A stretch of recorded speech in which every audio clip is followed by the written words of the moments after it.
자, 대입 합격을 위한 수험생과 학부모 마인드 컨트롤 비법 함께하고 있습니다. 자, 이번에는 부모님들 스스로 어떤 마음가짐을 가지시면 좋을지 구체적인 얘기를 좀 나눠보겠습니다. 사실 이 시기에 수험생도 그렇고 부모님도 불안감이 굉장히 커지는 시기일 텐데 부모님의 불안감 관리는 얼마나 중요할까요, 선생님?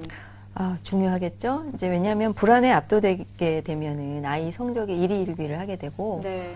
그런 이제 부모의 그런 불안감들이 아이 자신감을 떨어뜨리죠. 그 나비 효과라고 아시죠? 네. 나비의 날갯짓 한 번이 태풍을 만들어내는 것처럼 아이들이 굉장히 많이 영향을 받게 되고요. 이제 자신감이 상실이 되면 아이들이 그게 육체적, 정서적으로 영향이 돼요. 그래서 네. 굉장히 무기력해지기도 하고 하니까 정말 이때 부모님들이 마음 관리를 본인 스스로를 위해서도 필요하지만 우리 아이를 위해서도 네, 네. 마음 돌보기를 잘 해 나가시면 좋겠습니다. 네. 그렇습니다. 부모님이 이렇게 든든하게 계시면 학생들도 좀 위안을 얻을 텐데요. 그렇죠. 이럴 때 네. 부모님마저 좀 불안해하시고 또 네. 특히나 그릇된 말이나 행동을 좀 하게 된다면 갈등까지 이어질 것 같은데 선생님 이럴 때 어떤 문제들이 좀 생길 수 있을까요? 그러니까 이제 수험생들 이렇게 보니까 한 아이는 과민성 대장 증상 때문에 1년 내내 고생을 하고 뭐 내과적 치료도 이제 되지가 않는 거죠. 네, 네. 그게 이제 심리적으로 불안하니까 부모님의 기대가 너무 높고 그래서 그 아이도 결국은 입시에서 굉장히 원하는 결과를 못 얻었던 경우도 있고요.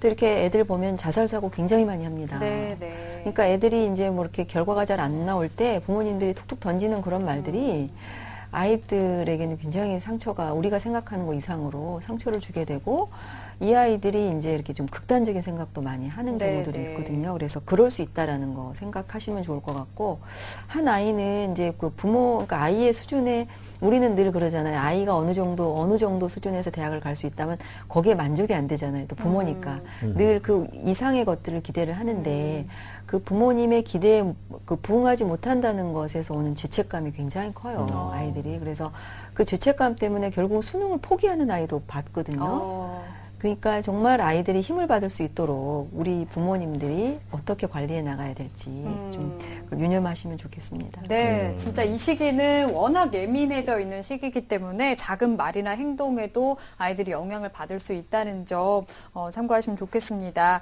김학수 선생님께서도 학교에서 이제 학부모님들 많이 만나실 텐데 실제로 이제 얘기를 좀 나눠보면 어떤 부분에 있어서 특히 좀 불안해하시고 힘들어하시던가요? 이제 많은 부분이 있을 수 있는데 그래도 가장 많은 부분이 정말 수능 날 점수가 잘 나올 수 있을까 이 부분 때문에 많이 좀 불안해 하시고요.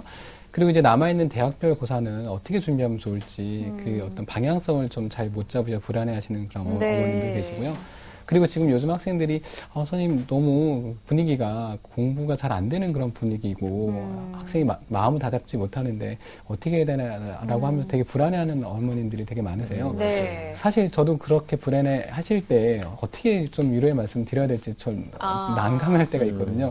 그래서 이 부분 좀 송지희 선생님께 좀 여쭤보고 싶어요. 네. 이럴 때 선생님으로서 학부모님께 어떻게 좀 네. 말씀을 좀 드리면 좋을지 여쭤보고 싶습니다.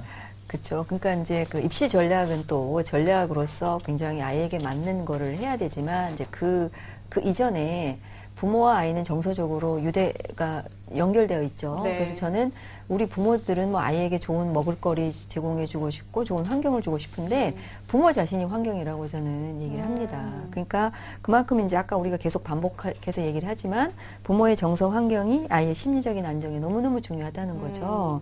그래서 아이에 대한 일단은 이 시기에 이 아이에 대한 기대치를 좀 낮추시는 거. 그래서 아이에 대한 기대 아니면 어떤 욕심, 집착, 보상 욕구 이런 것들이 있을 수밖에 없죠, 부모들은. 그래서 그런 것들을 내려놓고요.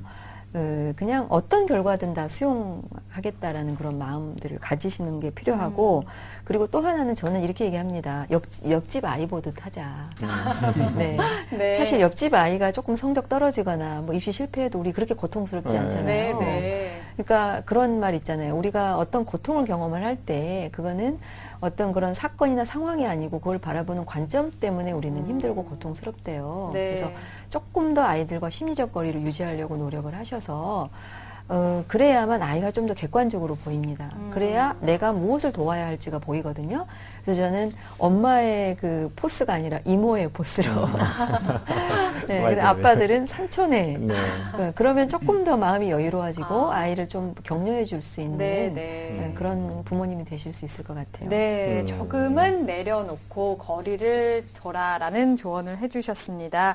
자, 이번에는 수험생 학부모님 지금 전화 연결이 돼 있는데요. 한번 연결해서 궁금해하시는 그 질문을 좀 받아보겠습니다. 안녕하세요.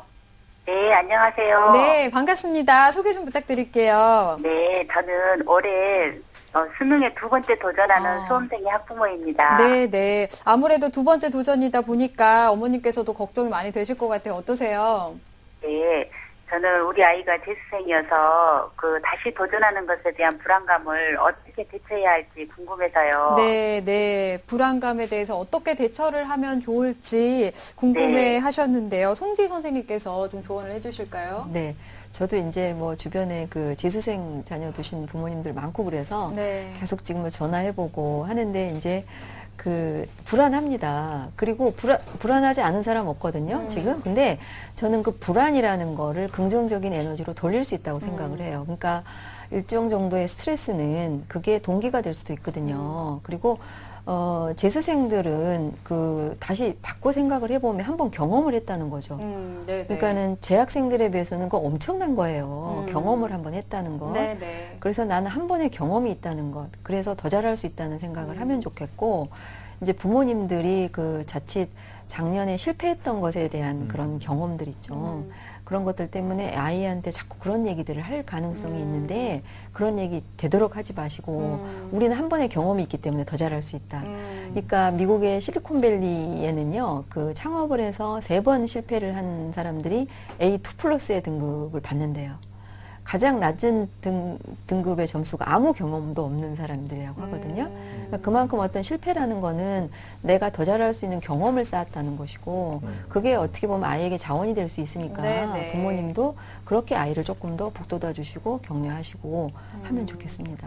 네. 지금 실패를 이제 긍정적인 경험으로 유도를 좀 하라, 격려를 해라라는 말씀이신데, 학생들이 좀 예민하거든요. 이럴 때. 네. 그렇다고 부모님들이 이 예민한 것들을 모두 다 받아주기도 좀 그렇고, 네. 그렇다고 또 이게 무관심해 놓고, 선생님, 이럴 때는 어떻게 대처하는 게 좋을까요? 지금은요, 아이들이 가장 취약한 시기고 많이 지쳐 있거든요. 네네. 그래서 일단은 받아주자. 이 시기는요. 이제 2달 별로 안 남았잖아요. 그래서 네. 그냥 쿠션처럼.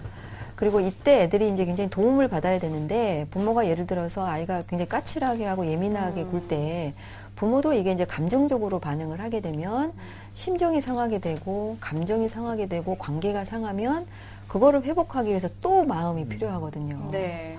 그래서 이때는 부모가 버티면서, 그리고 아이들이 뭐가 힘들면 힘들다라고 그렇게 표현할 수 있는 대상이 있어야 되는데, 그게 이제 만만한 부모가 되는 거죠. 그래서 어찌 보면은 참 이 시기가 그거를 받아낸다는 게 부모로서도 굉장히 힘든 일이지만, 네. 이게 8분응선이다. 원래 산으로 올라갈 때 8분응선이 가장 어렵잖아요.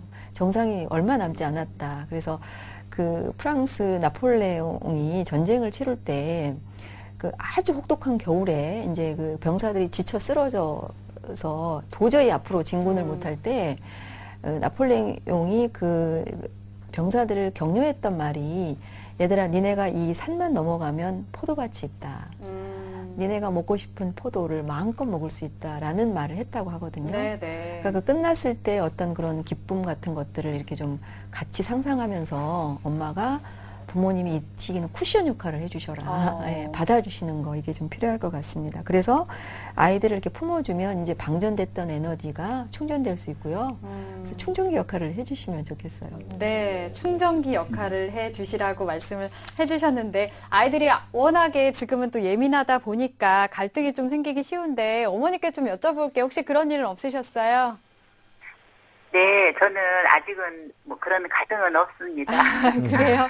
네, 네. 다행입니다. 지금 네. 긍정적인 얘기를 많이 해주고, 어머님, 부모님 자체가 좀 충전을 아이가 할 수 있게 충전지 역할을 해주면 좋다라고 말씀을 해주셨는데요. 자, 그러면 수험생 부모님 스스로 불안을 어떻게 관리하면 좋을지에 대해서 노하우를 좀 알려주시면 좋을 것 같습니다. 송지 선생님께서 좀 짚어주실까요?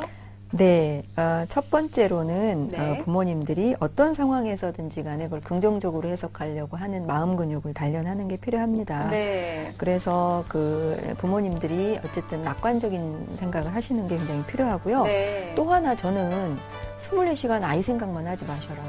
예, 계속 아이 입시, 수능 이거에만 이제 생각이 꽂히다 보면 네. 부모님들 자신도 자기 생활을 잃어버리거든요. 그래서 체력 관리도 하시면 좋겠고요. 그리고 체력이 떨어지면 우울감이 오고 그게 또 아이한테 전가가 되기도 합니다. 그래서 적절하게 몸 움직이는 거 이런 거 해서 기분을 유지하시는 게 필요하고요.